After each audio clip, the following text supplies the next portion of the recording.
विद्यार्थी मित्रांनो, जाणून घ्या. आजचा जो पेपर झाला 13 मार्च 2026 रोजी science and technology part second मधील त्याची डिटेल आन्सर की. या व्हिडिओमध्ये तुम्हाला आजच्या पेपरची एकदम डिटेल आन्सर की भेटणार आहे. त्यामुळे व्हिडिओ शेवटपर्यंत नक्की बघा. विद्यार्थी मित्रांनो, क्वेश्चन 1A मध्ये आपले एकूण 5 एमसीक्यू होते. त्यापैकी पहिला जो एमसीक्यू आहे त्याचा आन्सर कोणतं आहे? म्युटेशन. वाक्य काय होतं? The causality behind the sudden changes was understood due to mutation principle Hugo de Vries. आता युगोडेव्हिरिस जे शास्त्रज्ञ होते कोणतं? त्यांनी म्युटेशन प्रिन्सिपल सांगितलं होतं. त्यामुळे आपलं आन्सर कोणतं आहे? म्युटेशन. त्यानंतर दुसरा, after complete oxidation of glucose molecule 38 ATPs molecule are form. मग तुम्हाला म्हटलंय एक ग्लुकोज मॉलिक्यूल पूर्णपणे जर ऑक्सिडाइज झाला, मग त्याला ऑक्सिजन भेटल्यानंतर जवळपास आपल्याला एटीपी किती भेटतात? 38. एटीपीचा लॉंग फॉर्म काय आहे? ॲडेनोसिन ट्रायफॉस्फेट. आता हा क्वेश्चन तुम्हाला बुक्स मध्ये दिलेला होता. त्यानंतर आणि हा क्वेश्चन पीवाय सुद्धा आहे. जवळपास आपल्याला पीवाय जेवढे पण क्वेश्चन होते मुलांनो, जवळपास 80% पेपर जो आहे आपला पीवाय आला होता. त्यामुळे तुम्ही जर व्हिडिओ बघितले असेल तर तुम्हाला एक क्वेश्चन नक्की जमले असतील. त्यानंतर question number 3, bat included in the class mammalia. आता बघा, ह्युमन बिंग जो आहे, ह्युमन बिंग, बॅट्स वगैरे जे आहेत, रॅबिट्स वगैरे आहेत, ते कोणत्या क्लासमधले? मॅमलिया क्लासमधले. कारण मॅमलिया क्लासमध्ये पहिल्या कॅटेगरी कोणतं आहे? ज्या पूर्णपणे प्राण्यांमध्ये मेमरी ग्लँड प्रेझेंट आहे, बॉडीवरती हेअर वगैरे आहे, असे सगळे प्राणी कोणत्या क्लासमध्ये येतील? मॅमेलिया या क्लासमध्ये. त्यानंतर क्वेश्चन नंबर 4 जो आहे, क्वेश्चन नंबर 1A मधला 4 number MCQ. In Maharashtra the major hydroelectric power plant is located at Koyna. आता कोयना जी नदी आहे पूर्णपणे त्या डॅमवरती कोणतं? हे धरण वगैरे बांधलेले. त्यामुळे कोयना नदीवरती जी धरणं बांधलेलं आहे त्याच्यावरती आपल्याला जास्तीत जास्त पाण्यावरती चालणारे पॉवर प्लांट जे आहेत त्यांचं लोकेशन आपल्याला बघायला भेटतं. त्यामुळे आन्सर कोणतं आपलं? कोयना. त्यानंतर पाचवं, the first state to start separate cyber crime unit in India. म्हणजे पूर्णपणे इंडियामध्ये सायबर क्राईम युनिट पूर्णपणे स्टार्ट करणारं पहिलं कोणतं स्टेट आहे? तर महाराष्ट्र स्टेट आहे. बघा, त्यानंतर क्वेश्चन 1B मध्ये एकूण आपला 5 सब टाइप्सचे क्वेश्चन वगैरे होते. त्यात मॅच द पेअर वगैरे होते. आता बघा, हे ऍक्टिव्हिटी बेस होता. बायनरी फिजन, त्यानंतर मल्टिपल फिजन आणि कोणतं आपल्याला विचारलं होतं, एक जागा ब्लँक होती त्यामध्ये आन्सर काही बडी. आता विद्यार्थी मित्रांनो, मला सांगा, बायनरी फिजन हे कशामध्ये होतं? अमिबा आहे, पॅरामेशियम आहे, युग्लिना आहे. मल्टिपल फिजन अमिबामध्ये आणि बडिंग इन ईस्ट हे आपलं आन्सर होतं. त्यानंतर आपलं विचारलं होतं, बायो डायव्हर्सिटी दिवस आपण कधी साजरा करतो पूर्णपणे? मग तुम्हाला म्हटलं कोणतं? 22 मेला आपण साजरा करतोय. ठीक आहे. त्यानंतर आयडेंटिफाय हु आय एम, म्हणजे मी कोण आहे हे तुम्हाला विचारलं होतं. बघा, the first clone ship born in the Scotland. आता अशी कोणती शिप आहे पहिल्यांदा स्कॉटलँड मध्ये बॉर्न केली, पण कोणती? क्लोन. क्लोन म्हणजे काय? रिप्लिका तयार करणे, जशी आहे तशीच आपली जी मेंढी आहे ती तयार करणे. त्याचं एक्झाम्पल कोणतं आहे? डॉली. मग केव्हा तयार झाली पूर्णपणे? ती 1997 ला. त्यानंतर molecular formula of acetic acid. आता सर्वांनाही माहिती मॉलिक्युलर फॉर्म्युला हा पीवाय क्वेश्चन आहे. जवळपास तुम्ही जर व्हिडिओ बघितले असेल, हा क्वेश्चन आतापर्यंत सगळ्या पीवायक्यू मध्ये 7 ते 8 वेळेस विचारला असेल आणि आता पण तो क्वेश्चन परत आलाय. कधी कधी ऍसिटिक ऍसिड कुठे वापरतात, त्याच्यामध्ये किती पर्सेंट ऍसिटिक ऍसिड असतं ते विचारलं जातं. त्यात ऍसिटिक ऍसिडचा फॉर्म्युला विचारतो. आपल्या वेळेस काय विचारला? फॉर्म्युला विचारला होता. मग फॉर्म्युला काय? CH3COOH. त्याचं ट्रू और फॉल्स तुम्हाला स्टेटमेंट दिलं होतं. The chairman of the national disaster management is sarpanch. आता सरपंच हे पूर्णपणे नॅशनल डिझास्टर मॅनेजमेंटचे चेअरमन नसतात. हे गाव लेवलवरती असतात, गावाच्या पातळीवरती असतात, तालुक्यावरती तहसीलदार वगैरे असतात आणि नॅशनल लेवल कोण असतं? पंतप्रधान जे असतात पूर्णपणे प्राईम मिनिस्टर, ते काय असतात? पूर्णपणे नॅशनल कमिटीचे हेड असतात. त्यात हे फॉल्स आहे. मग तुम्हाला काय म्हटलं? प्राईम मिनिस्टर जे आहेत इंडियामधले ते तुम्हाला काय म्हटलंय? चेअरमन आहे नॅशनल डिझास्टर मॅनेजमेंट कमिटीचे. त्यानंतर क्वेश्चन नंबर बी बघा, तुम्हाला इथं आन्सर सेपरेट दिलेले आहे. हे पण आन्सर बरोबर आहे. ठीक आहे. आणि हे आन्सर या ठिकाणी तुम्हाला जर काही विज्युअलाइज होत असेल, तुम्हाला इथं आन्सर दिलेले आहे. गिव्ह सायंटिफिक रिझनचे क्वेश्चन. आपला जवळपास 3 क्वेश्चन विचारले होते. आता 3 क्वेश्चन मध्ये पहिला क्वेश्चन आपण समजून घेऊ. Popularity of the probiotics product is increasing. आता हा क्वेश्चन पीवायक्यूच आहे. म्हणजे तुम्हाला काय म्हटले? प्रोबायोटिक्स फूड लोक का वापरू राहिले असते जास्त, पॉप्युलर का झाले, एवढं प्रसिद्ध का झाले? त्याचं पहिलं कारण, probiotics content useful micro organism. म्हणजे प्रोबायोटिक्स फूड मध्ये भरपूर सारे युजफुल महत्वाचे मायक्रो ऑर्गॅनिझम असतात. त्यामुळे आपल्यासाठी महत्वाचं आहे, त्यामुळे ते पॉप्युलर झाले. दुसरा, this microbes improve digestion in the intestine. आता जे आपण प्रोबायोटिक्स फूड खातो ना, त्यामुळे आपले जे इंटेस्टाईन आहे, आपण जे अन्न वगैरे खातो त्याचं प्रॉपर डायजेशन होतं. ठीक आहे. त्यानंतर इम्प्रूव्ह पण होतं, कोणतं? वाढ पण होते पचनाची. त्यानंतर तिसरं, दे maintain the balance of beneficial bacteria in the gut.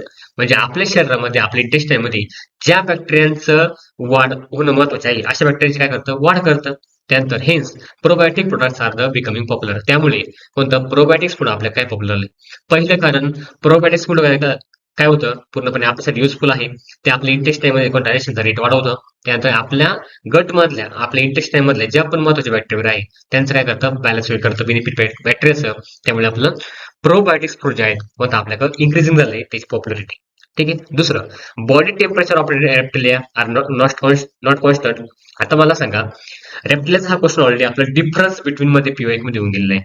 आता रेप्टिलियाचा बॉडी टेम्परेचर कॉस्ट करत नाही कारण तर कोल्ड ब्लडेड मध्ये. मग पहिलं बघा reptiles are cold blooded animal. दुसरं they cannot regulate their body temperature internally. आता हा काय असतो कोल्ड ब्लडेड असतो थंड रक्ताचा वेळ असतो. तो त्याच्या बॉडीचं टेम्परेचर मॅनेज करू शकत नाही इंटरनली. त्यामुळे there body temperature depend on environmental temperature.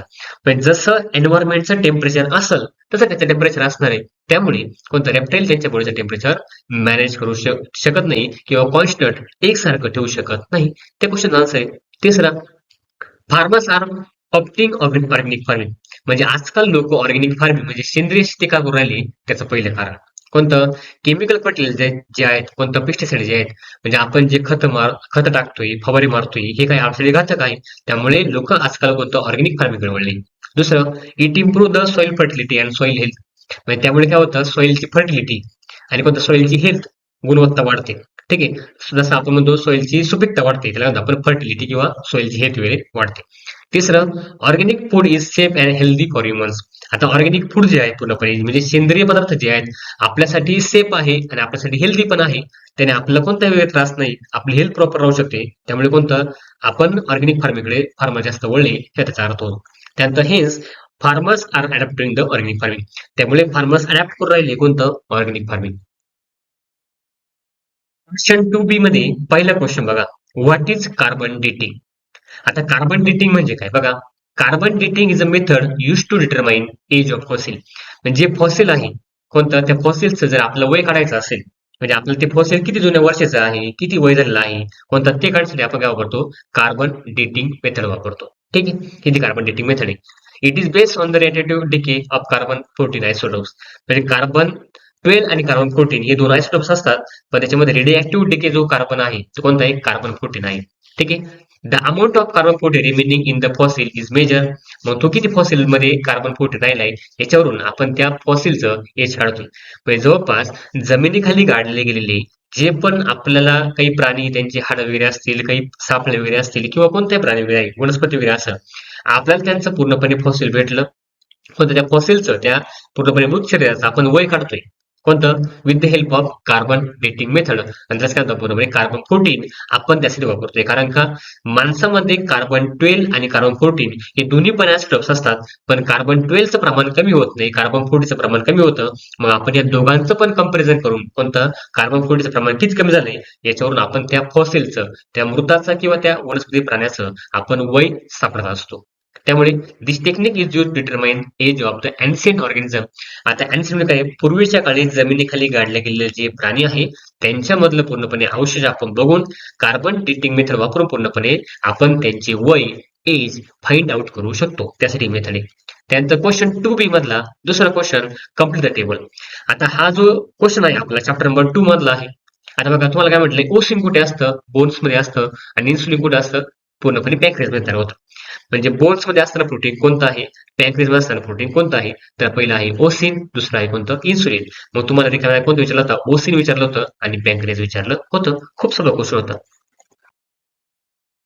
बघा पुढचा क्वेश्चन काय विचारलंय आता तुम्हाला पॅराग्राफ बेस होते क्वेश्चन होता आणि या क्वेश्चन मध्ये विचारलं होतं पहिल्यांदी जर दोन क्वेश्चन विचारले होते. पहिल्याने काय विचारलं जर आपण फूड चेन मध्ये ग्रासहॉपर संख्या पूर्णपणे बेडूक जर पूर्णपणे मेली किंवा बेडक संख्या कमी असेल तर ग्रासहॉपर पॅडीफिल्ड वरती काय परिणाम करत. मग बघा बघा पहिल्या क्वेश्चन मध्ये काय effects on the paddy crop. इथे काय म्हटलं इफ फ्रॉग पॉप्युलेशन डिक्रीज जर फ्रॉगचं पॉप्युलेशन जर कमी झालं अशा वेळेस grasshopper will be increase grasshopper संख्या वाढेल नागतोड्यांची संख्या वाढेल. ठीक आहे. And damage the paddy crop आणि ते पॅडी क्रॉपला डॅमेज करून टाकले पूर्णपणे. आता बी नंबर क्वेश्चन काय म्हटलंय number of which component will be increase. मग कोणता कोंबडा पूर्णपणे इन्क्रीज होईल? तर ग्रासहॉपर. आता मला सांगा, जर नागतोड्याला खायला जर बेडूक नसला तर ऑफकोर्स ग्रासहॉपर संख्या वाढणार आहे. ठीक आहे, ते तुम्हाला दिलेलं आहे. त्यानंतर चौथा question, advantages of the hydroelectric power generation. आता हायड्रोइलेक्ट्रिक पॉवर जनरेशनचे ऍडव्हान्टेजेस काय? मग पहिले काय वाटतं तुम्हाला? It is renewable source of energy. आता जेव्हा जेव्हा पाणी पडणार आहे आपण त्याची एनर्जी वापरून घेणारच आहे. हा एक ऍडव्हान्टेजेस आहे. आता त्याच्यामुळे काय होतं, एअर पोल्युशन होत नाही. हा दुसरा ऍडव्हान्टेजेस कशाचा? पॉवर जनरेशनचा. तुम्ही यामध्ये अजून पण एक लिहू शकता. कोणता? पॉवर जनरेशन जो पूर्णपणे आहे कोणता? आपण जेव्हा पाहिजे तेव्हा कोणता आपण एनर्जी सप्लाय करू शकतो, एनर्जी तयार करू शकतो. कारण जेव्हा पाऊस जेव्हा पडणार आहे, आपले जेव्हा बंधारे पूर्णपणे भरणार आहे, तेव्हा परत आपला हा जो सोर्स वगैरे आहे आपण खूप वेळा काय करू शकतो? पॉवर जनरेशन करू शकतो. त्यानंतर पाचवं बघा, पोस्ट डिझास्टर मॅनेजमेंट एक्झाम्पल. आता पोस्ट डिझास्टर मॅनेजमेंटचे एक्झाम्पल कोणकोणते आहे? म्हणजे भूकंप येऊन गेल्यानंतर काय करायला पाहिजे? त्याचे एक्झाम्पल कोणकोणते आहे बघा. पहिले they provide first aid to injure people. आता जे माणसं दुखापत झाली अशा माणसाला काय फर्स्ट एड जे आहेत, कोणता प्रथमोपचार जो आहे तो करणे गरजेचं आहे. दुसरं, shift affected people to the safe shelter.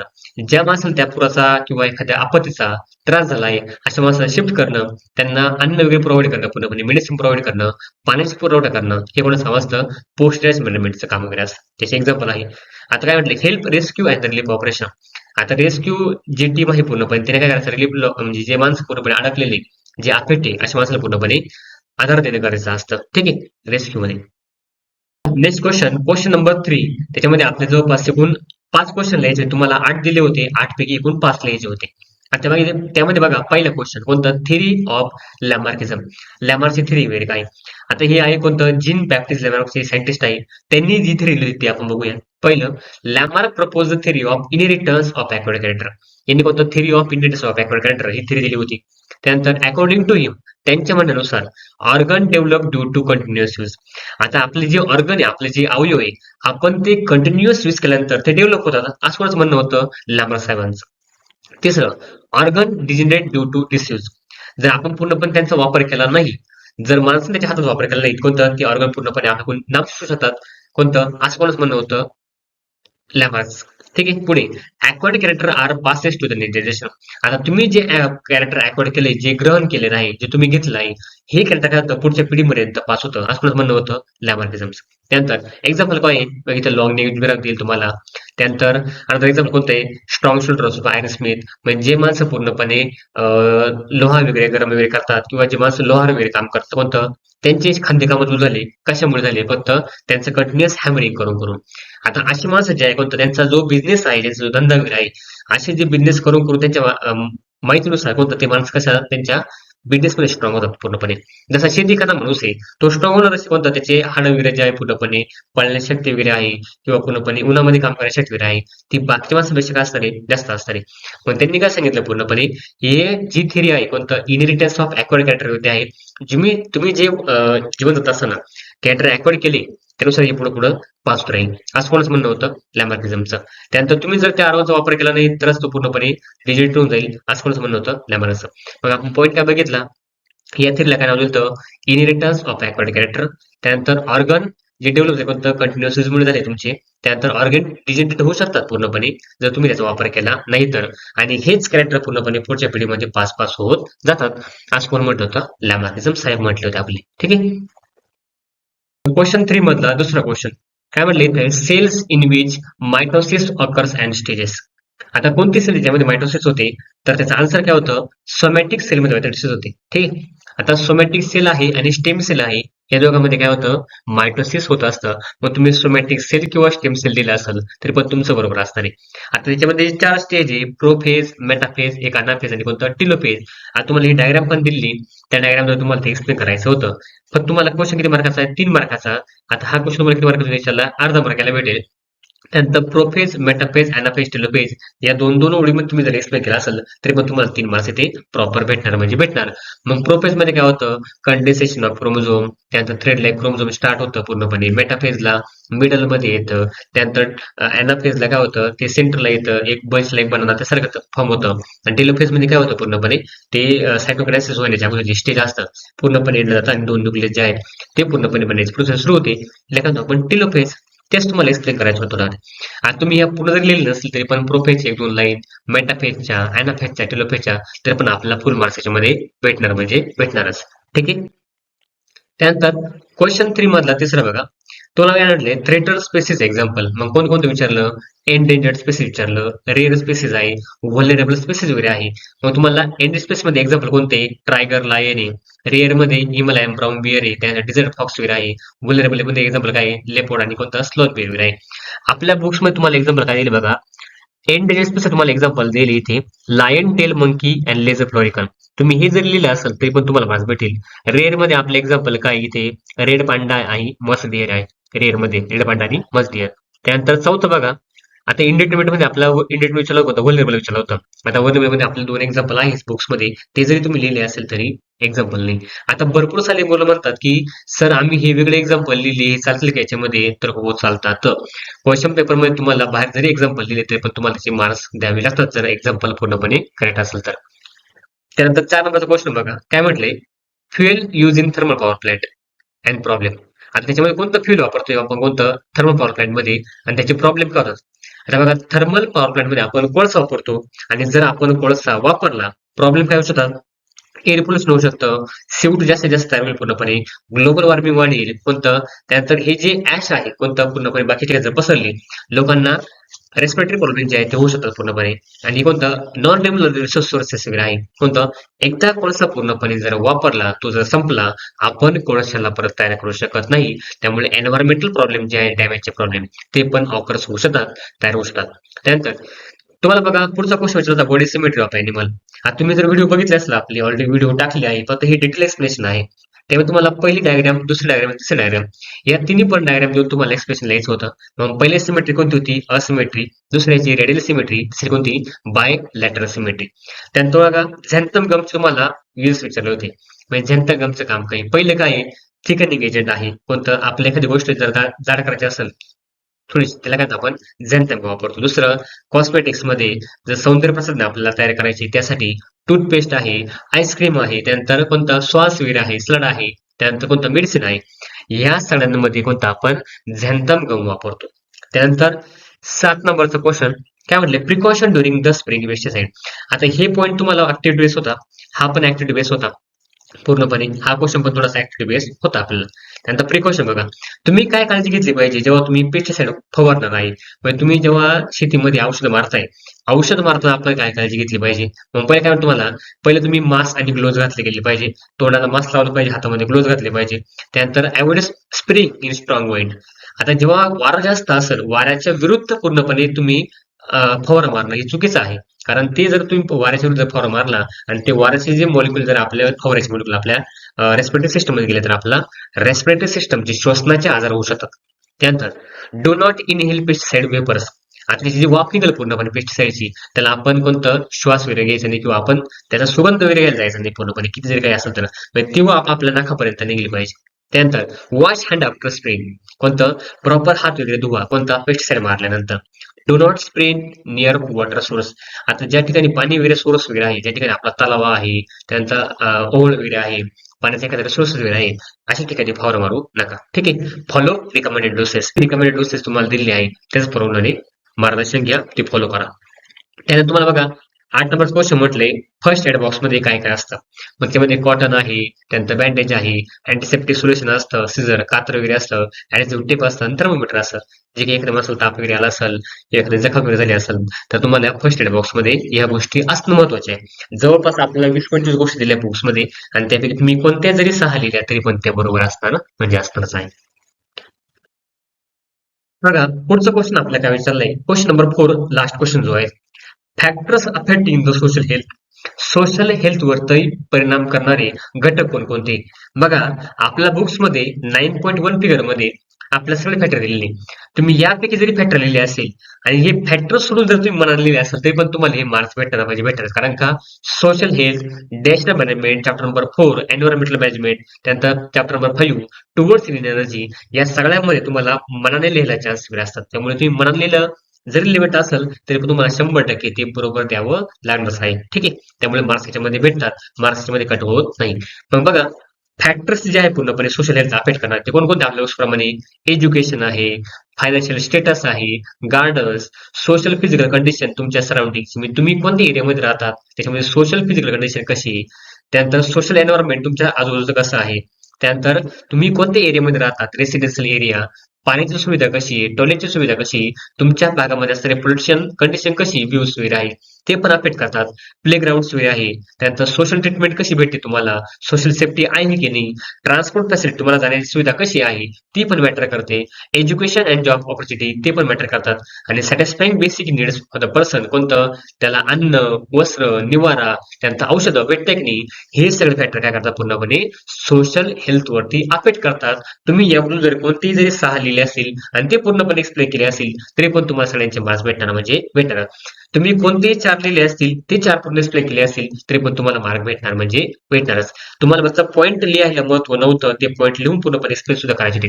आणि तुम्ही एवढे जरी लिहिले असेल तरी पण तुम्हाला फुल मार्क्स भेटतील. ठीक आहे. त्यानंतर आपला लास्ट क्वेश्चन नंबर 4 मधले सेकंड क्वेश्चन. तुम्हाला डायग्राम बेस्ड क्वेश्चन होता. तुम्हाला डायग्राम दिली होती, पण डायग्रामचे पूर्णपणे नाव दिलेले नव्हते. आता तुम्हाला याच्यावरती क्वेश्चन विचारले होते. पहिला क्वेश्चन काय होता? मेल, आता हा जो सिस्टम आहे ती सिस्टम कोणाची? तर मेल रिप्रोडक्टिव्ह सिस्टमची पूर्णपणे डायग्राम आहे. त्यानंतर त्याच्यामध्ये 2 ग्लँड कोणकोणते आहे बघा. प्रोस्टेट ग्लँड आहे, त्यानंतर सेमिनल वेसिकल ग्लँड आहे. सेमिनल वेसिकल जे आहे बघा, हे सेमिनल वेसिकल ग्लँड आहे आणि प्रोस्टेट ग्लँड आहे. या दोन्हींचे नाव तुम्हाला लावून यायचे होते. बघा वन डक्ट कोणते मग? वास डेफरन्स जे आहेत.